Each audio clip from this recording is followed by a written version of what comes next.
I think one of the key things that everybody has to remember if they're going to go to work as a tech is every day is something new. You need to be a person who is self-directed, who likes to see results, because you're going to have every day a new problem in front of you. You're going to get a chance to diagnose that problem, try to fix that problem, and you're going to find out really quick whether you were successful or not in that challenge.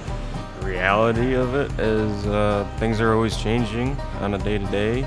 Stuff's always going to break, doesn't matter what brand it is. You have to be willing to work on it.